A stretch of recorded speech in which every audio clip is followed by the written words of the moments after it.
வணக்கம் நண்பர்களே, நாம் இன்றைக்கி இந்த வீடியோவில் என்ன ஒரு முக்கியமான தகவலை பற்றி தெரிஞ்சுக்க போகிறோம் அப்படின்னு சொல்லிட்டு பார்த்தீங்கன்னா, சீதமிழில் ஒளிபரப்பாகி வர சரிகமபா சீசன் 5 லிட்டில் சாம்ப்ஸ் அப்படிங்கிறது மிகப்பெரிய வரவேற்பை ரசிகர்கள் மத்தியில் பெற்றிருக்கு. அதுக்கு ஒரு முக்கியமான காரணமே பார்ட்டிசிபெண்ட் அபிஷேகா தான். ஏன்னா அபிஷேகா லாஸ்ட் டெடிகேஷன் ரவுண்டில் ப்ரொமோவில் வராததையும் எபிசோடில் பாடாததையுமே நிறைய ஃபேன்ஸ் வந்து என்ன கேட்டிருந்தாங்க அப்படின்னு சொல்லிட்டு பார்த்தீங்கன்னா, ஜட்ஜஸ் ஸ்ரீனிவாஸ் சாரையும் ஸ்வேதா மேமையும் சைந்தவி மேம் எல்லாரையுமே டேக் பண்ணி இதுக்கு என்ன காரணம் அப்படிங்கிற மாதிரி கொஷின் பண்ணியிருந்தாங்க. அதுக்கு அபிஷேகாவே ஒரு பதிவை கொடுத்துருந்தாங்க. எனக்கு ரொம்ப சந்தோஷமாக இருக்குது அப்படிங்கிற மாதிரி. அதை தான் நாம் இந்த வீடியோவில் டீட்டெயிலாக பார்க்க போகிறோம். அது மட்டும் கிடையாது, அவங்க ஃபைனலிஸ்ட் ஆகிற அந்த சான்ஸையும் கொடுத்துருக்குறாங்க அப்படிங்கிற ஒரு நியூஸ் வந்து வந்திருக்குது. அதன்படி ஸ்வேதா மேம் வந்து ரொம்ப ஹாப்பியாக வந்து ஒரு பதிவை கொடுத்துருக்குறாங்க. அதையும் நாம் இந்த வீடியோவில் செகண்ட் முக்கியமான விஷயமா பார்க்கலாம். நீங்கள் இந்த சேனலுக்கு புதியவராக இருந்தால் மறக்காமல் சிபி ட்ரெண்டிங்கை சப்ஸ்கிரைப் பண்ணி ஃபாலோ பண்ணிக்கோங்க. வாங்க வீடியோக்குள்ளே போகலாம். இந்த வீடியோவில் என்ன பார்க்க போகிறோம் அப்படின்னு சொல்லிட்டு பார்த்தீங்கன்னா, ஜட்ஜஸான ஸ்ரீனிவாஸ் சாரும் ஸ்வேதா மேமும் நம்ம அபிஷேகாவை ஃபஸ்ட்டு ஃபைனலைஸ் பண்ணியிருக்காங்க. அதுதான் நம்ம பார்க்க போகிறோம். அதுக்கு முக்கியமான காரணம் என்ன அப்படின்னு சொல்லிட்டு பார்த்தீங்கன்னா, லாஸ்ட் எபிசோட்லேருந்தே சரிகமபால ஒரு முக்கியமான விஷயம் என்ன அப்படின்னு சொல்லிட்டு பார்த்தீங்கன்னா, எந்த கிட்டாக இருக்கட்டும் இல்லை எந்த சீனியராக இருக்கட்டும், யார் அதிகமாக கோல்டன் ஷவர் வாங்குறாங்களோ அவங்களுக்கு ஃபினாலே போகிற ஆப்பர்ச்சுனிட்டி அப்படிங்கிறதும், டிக்கெட் டு ஃபினாலேவை வின் பண்ணுறது அப்படிங்கிறதும் ஒரு மிகப்பெரிய டாஸ்காக இருக்கும். ஏன்னா அதை அவங்க வின் பண்ணுறது மூலமாக ஜட்ஜஸோட மனசில் இடம் பிடிச்சிருக்காங்க அப்படிங்கிறது அர்த்தம். ஏற்கனவே அபிஷேகா அப்படின்னு சொல்லிட்டு அபிஷேகா, திவினேஷ் அப்படிங்கிற நிறைய குழந்தைகள் வந்து மக்களோட மனசை கேப்சர் பண்ணியிருக்காங்க. ஸோ ஓட்டிங்கில் எந்த ப்ராப்ளமும் வராது. ஆனால் ஜட்ஜஸோட மனசுலையும் இடம் பிடிக்கணும் அப்படிங்கிறது இன்னொரு முக்கியமான விஷயம். அந்த வகையில் தான் பாடின 6 பாடல்களுக்குமே கிட்டத்தட்ட 2 முறை கோல்டன் ஷவர் வாங்கியிருக்கிறாங்க. அந்த வகையில் கண்டிப்பாக ஃபினாலேக்கு போகிற தகுதி அப்படிங்கிறதும், கண்டிப்பாக அவங்க ஃபினாலேக்கு வருவாங்க அப்படிங்கிற விஷயமும் இதில் வந்து முடிவாக இருக்குது. இந்த விதத்தில் இன்னொரு முக்கியமான விஷயம் என்ன அப்படின்னு சொல்லிட்டு பார்த்தீங்கன்னா, ஸ்வேதா மேம் வந்து ரொம்ப சர்ப்ரைஸ் ஆகி ஒரு பதிவை கொடுத்துருக்குறாங்க. அதாவது எல்லா குழந்தைங்களுமே எங்களுக்கு இம்பார்ட்டன்ட் தான். டெடிகேஷன் ரவுண்டில் அபிஷேகா பாடல் வராததை தொடர்ந்து நிறைய குவரிஸ் வந்து எங்களுக்கு வந்துட்டுருக்கு.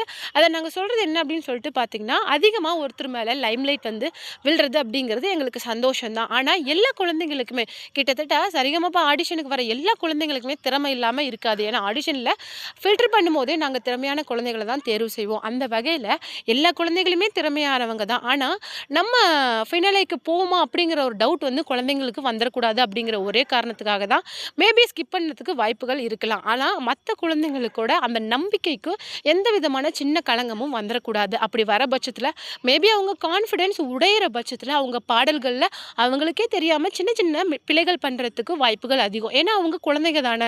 ஏன்னா ஒரு சின்ன விஷயம் டிமோட்டிவேட் ஆகிடக்கூடாது அப்படிங்கிற ஒரே விஷயத்தில் நாங்கள் ரொம்ப கான்சன்ட்ரேட் பண்ணி இருக்கிறோம். அவங்களோட முழு திறமையும் முழு உழைப்பையும் எஃபோர்ட்டையும் கொடுப்பாங்க. அதில் இருந்து யார் ஃபினாலேக்கு போவாங்க, டைட்டில் வின்னர் ஆவாங்க, ரன்னர் அப் ஆவாங்க அப்படிங்கிற விஷயங்கள் இதுக்கு அந்த முடிவு வந்து கடல்கிட்ட தான் இருக்குது. அப்படிங்கிற பட்சத்தில் குழந்தைங்க ரொம்ப ஃப்ரீயாக ஹாப்பியாக பார்ட்டிசிபேட் பண்ணணும். ஒருத்தர் மேலே லைம்லைட் அதிகமாக விழுறதுனால மேபி அவங்க தான் ஜெயிப்பாங்க, நாம் விட்டு கொடுத்துடணும் அப்படிங்கிற எண்ணம் குழந்தைங்களுக்கு எக்காரணத்தை கொண்டும் வரக்கூடாது. அப்படிங்கிற விஷயத்துக்காக தான் நாங்கள் ரொம்ப பார்த்து இந்த விஷயங்களை பண்ணுறோம். அதனால் டெடிகேஷன் ரவுண்ட் அப்படிங்கிறது ரொம்பவும் பெருசாக இருந்ததுனால தான் நாங்கள் அதை ஃபில்டர் பண்ணி நெக்ஸ்ட் எபிசோடை நெக்ஸ்ட் வீக் வந்து போடலாம் அப்படிங்கிற முடிவில் இருக்கிறோம். ஆனால் அதுக்குள்ளே அபிஷேகாவோட ஃபேன்ஸ் வந்து ஜட்ஜஸை டேக் பண்ணி கேட்ட கொஷின்ஸுக்கு தான் நானும் ஸ்ரீனிவாஸ் சாரும் இப்போ பதில் சொல்லியிருக்கோம் அப்படின்னு சொல்லிட்டு ஸ்வேதா மேம் சொல்லியிருந்தாங்க. அந்த வகையில் நிறைய வாய்ப்புகள் வந்து அபிஷேகாவுக்கு வரத்துக்கு காரணம் அசுரன் படத்தோட அந்த கண்டா வர சொல்லுங்க அப்படிங்கிற ஒரு ஹெவியான பாடலை ரொம்பவும் அசால்ட்டாக அந்த ஒரிஜினல் வெர்ஷனை விட அழகாக பாடினதுனால தனுஷ் சாரே வந்து என்ன சொல்லியிருக்காரு அப்படின்னு சொல்லிட்டு பார்த்தீங்கன்னா, இந்த மாதிரி இன்னொரு ஆப்பர்ச்சுனிட்டியை நான் உனக்கு கண்டிப்பாக கொடுப்பேன் அப்படிங்கிற மாதிரி அஷ்யூர் பண்ணியிருக்கிறாரு. அதுக்கு ஒரு முக்கியமான காரணமே தனுஷ் சார் அஷ்யூர் பண்ணனா அந்த விஷயம் கண்டிப்பாக நடக்கும். ஏன்னா இன்றைக்கி அவர் வாய்ப்பு கொடுத்து இன்றைக்கி சொசைட்டியில் முன்னேறினவங்க அப்படிங்கிறவங்க ரொம்ப அதிகம். ஏன்னா இன்றைக்கி இருக்கிற வெற்றிமாறன் சார், சிவகார்த்திகேயன் சார், கென் கார்னோஸ் அப்படிங்கிறவங்க எல்லாருமே அவர்கிட்ட அசிஸ்டன்ட் டைரக்டாக ஒர்க் பண்ணி, அது மட்டும் இல்லாமல் அவருடைய அந்த இவனால் முடியும் அப்படிங்கிற அந்த ஒரு பெர்செப்ஷனில் தான் இன்றைக்கி இவ்வளோ பெரிய ஆளாக ஆகியிருக்காங்க. அந்த வகையில் அவரே ஒரு ஆப்பர்ச்சுனிட்டி கொடுத்துருக்காரு அப்படின்னா சம்திங் ஏதோ ஒரு விஷயம் வந்து அவர் அட்ராக்ட் பண்ணியிருக்கு அப்படின்னு தான் அர்த்தம். அந்த வகையில் அது மட்டும் இல்லாமல் விஜய் ஆண்டனி சார் என்ன பண்ணியிருக்காரு அப்படின்னு சொல்லிட்டு பார்த்தீங்கன்னா, தன்னுடைய அடுத்த மலேசியா கான்செர்ட்லேயே அவங்களுக்கு ஒரு வாய்ப்பை கொடுத்துருக்குறாங்க. அதுதான் நாகமுகா சாங்கோட கிட்ஸ் வெர்ஷனை விஜயோட சன்னான ஜேசன் விஜய் பாடினார் அப்படின்னு சொல்லிட்டு நமக்கு நல்லாவே தெரியும். அந்த பாடலை அபிஷேகாவுக்கு கொடுத்துருக்குறாங்க. என்னுடைய அடுத்த மலேசியா கான்சர்ட்டில் நீ இந்த பாடலை கண்டிப்பாக பாடணுங்கிற வாய்ப்பையும் கொடுத்துருக்குறாங்க. அது மட்டும் இல்லாமல் கண்டா வர சொல்லுங்க பாடலை கேட்ட பாண்டியராஜன் சார் அழுது, உன்னை யாராவது இந்த பாடலை மறுபடியும் பாட சொல்லி கேட்டிருந்தா நான் வேண்டாமா பாடாத அப்படிங்கிற மாதிரி சொல்லியிருப்பேன். ஏன்னா நீ பாடின பாட்டு அப்படிங்கிறது ஒரு சாதாரண விஷயம் கிடையாது. ஒரு குழந்தை வந்து இந்த பாடலை பாடினாங்கிறத இன்னுமே என்னால் நம்ப முடியல. என்னுடைய அந்த உடம்பு மெய் சிலிர்த்திருக்குது பாரு. இன்னமும் அது வந்து எனக்கு இன்னும் நார்மலாக நான் இன்னும் வரல. எனக்கு வந்து அவ்வளோ பிடிச்சிருந்தது அப்படிங்கிற மாதிரி சொல்லி ஸ்டேஜுக்கே வந்து குழந்தைய எடுத்து ஹக் பண்ணி அவங்களுக்கு ஒரு கோல்டு செயினையும் ப்ரெசென்ட் பண்ணியிருந்தாங்க. அதை தொடர்ந்து சுகன்யா மேம் என்ன சொல்லியிருந்தாங்க அப்படின்னு சொல்லிட்டு பார்த்தீங்கன்னா, குழந்தைங்கள பார்க்கும்போது சந்தோஷமாக இருக்குது. நாம் இன்றைக்கி இண்டஸ்ட்ரியில் இவ்வளோ தூரம் வந்திருக்கோம் அப்படிங்கிற விஷயமே ஒன்றும் இல்லாத பண்ணிட்டோமா நீ ஒரே பாட்டில் அப்படிங்கிற மாதிரி சொல்லியிருந்தாங்க. ஏன்னா உனக்கு ஒரு மேக்ஸிமம் 8 to 9 இயர்ஸ் இருக்குமா, உன்னுடைய இந்த பாடலை கேட்டு உண்மையிலேயே பாண்டியராஜன் சார் எல்லாத்தையும் சொல்லிட்டாரு. ஆனால் என்னால் சொல்ல முடியல. I feel somewhat emotional அப்படிங்கிற மாதிரி சொல்லியிருந்தாங்க. எனக்கு வாய்ஸே வரல, ஒரு மாதிரி இங்கே வரைக்கும் அடித்த மாதிரி இருக்குதுமா அப்படின்னு சொல்லிட்டு சுகன்யா மேம் வந்து ரொம்ப சர்ப்ரைசிங்காக வந்து அபிஷேகாவோட அந்த பாடலை கேட்டு ஃபீல் பண்ணியிருந்தாங்க.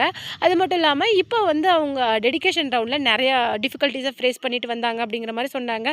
மேபி கார்னர் பண்ணுறாங்க, இல்லை த்ரோட் இன்ஃபெக்ஷனில் அவங்க ஊருக்கு போயிட்டாங்க அப்படிங்கிற மாதிரி நிறைய விஷயங்கள் வந்தது.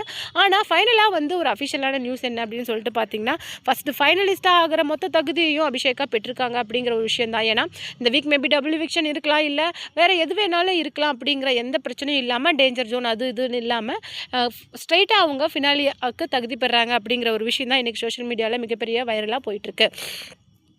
நீங்கள் இதை பற்றி என்ன நினைக்கிறீங்க அப்படிங்கிற உங்களுடைய கமெண்ட்டை மறக்காமல் நம்ம கமெண்ட் பாக்ஸில் கொடுத்துருங்க. இன்னொரு முக்கியமான விஷயம் என்ன அப்படின்னு சொல்லிட்டு பார்த்தீங்கன்னா, கென் கர்னோஸோட அந்த யூத் மூவி அந்த செலிப்ரேஷனில் கர்னோஸ் பேசின விஷயங்கள் இன்றைக்கி வைரலாக போயிட்டுருக்கு. அவர் என்ன சொல்லியிருந்தார் அப்படின்னு சொல்லிட்டு பார்த்தீங்கன்னா, இன்றைக்கி தனுஷ் சார் வந்து அவருடைய பார்வையில் இவன் நல்லா வருவான் அப்படிங்கிற மாதிரி செலக்ட் பண்ணி இன்றைக்கி இண்டஸ்ட்ரியில் இருக்கிறவங்க இன்றைக்கி பெரிய உச்சத்தில் இருக்கிறாங்க. ஆனால் இன்றைக்கி அவங்க ரொம்ப ஆடுறாங்க. ஏன்னா அவர் பார்த்து இன்றைக்கி தூக்கி விடலை அப்படின்னா அவங்க இருக்கிற இடம் தெரியாமல் போயிருப்பாங்க. ஆனால் அவங்க இன்றைக்கி சொசைட்டியில் ரொம்ப பெரிய அந்தஸ்துக்கு வந்ததுக்கப்புறம் பழசை மறந்துட்டாங்க அப்படிங்கிற மாதிரி பேசியிருக்காங்க. மேபி அந்த பர்சன் யார் அப்படின்னு சொல்லிட்டு நான் சொல்ல தேவையில்ல, உங்களுக்கே தெரியும் அப்படிங்கிற மாதிரி கருணா சொல்லும்போது அந்த பர்சன் சிவகார்த்திகேயன் தான் அப்படின்னு சொல்லிட்டு க்ரௌட் வந்து கத்திருக்காங்க. அந்த வகையில் அந்த செலிப்ரேஷன் முடிஞ்சதுக்கப்புறம் சிவகார்த்திகேயன் சார் வந்து ஒரு பதிவை கொடுத்துருந்தாரு. அது என்ன சொல்லிட்டு பார்த்தீங்கன்னா, எனக்கும் தனுஷாருக்கும் இருக்கிற நட்பு அப்படிங்கிறது நான் யாருக்குமே சொல்லி புரிய வைக்க தேவை கிடையாது. என்னுடைய அப்பாவுக்கு நான் அடுத்தபடியாக வந்து நான் தெய்வமாக மதிக்கிற ஒரு பர்சன் யார் அப்படின்னா அது தனுஷ் சார் தான். தனுஷ் சாரை பற்றி யார் என்ன சொன்னாலும் என் மனசில் அவருக்குன்னு ஒரு இடம், அவருக்குன்னு ஒரு மரியாதை இருக்குது. அதை நான் ஒவ்வொருத்தருக்கும் ப்ரூவ் பண்ணிகிட்டு இருக்கணுங்கிற அவசியம் எனக்கு கிடையாது. நான் பழசை மறக்கிறவனா இருந்தால் இன்றைக்கி நான் வேறு மாதிரி இருந்திருப்பேன் அப்படிங்கிற மாதிரி தன்னுடைய கோவமான விஷயத்தை பதிவு பண்ணியிருக்காரு. அது மட்டும் கிடையாது, ரொம்ப பிரச்சனைகள், அதாவது பராசக்தி ரிலீஸ் ஒரு பிரச்சனை, அது மட்டும் இல்லாமல் சுதா கங்கராவ் கூட ஏற்பட்ட ஒரு பிரச்சனை, அதாவது அவங்க 2 பேருக்குமே கிட்டத்தட்ட ஈகோ ஃபைட் மாதிரி வந்திருக்குது. ஹீரோ டைரக்டர் அப்படிங்கிற ஒரு அந்த பாண்டிங்கே அவங்க கூட இல்லை அப்படின்னு சொல்லிட்டு மொத்த ஷூட்லேயும் எல்லாம் அந்த படக்குழுவை சேர்ந்தவங்க சொல்லிட்டு இருந்தாங்க. ஆனால் இந்த விஷயங்கள் எல்லாம் முடிச்சுட்டு சிங்கப்பூருக்கு தன்னுடைய மொத்த ஃபேமிலியோட வெக்கேஷன் போயிருக்காரு சிவகார்த்திகேயன் அப்படிங்கிற ஒரு முக்கியமான தகவலும் நமக்கு வந்திருக்குது. இந்த விஷயத்தில் அவர் என்ன பண்ணியிருக்காரு அப்படின்னு சொல்லிட்டு பார்த்தீங்கன்னா, after all work I have gone through some peaceful place அப்படிங்கிற மாதிரி அவருடைய பதிவை கொடுத்துருக்காரு. இதை பற்றி நீங்கள் என்ன நினைக்கிறீங்க அப்படிங்கிற உங்களுடைய கமெண்ட்டை மறக்காமல் நம்ம கமெண்ட் பாக்ஸில் கொடுத்துருங்க.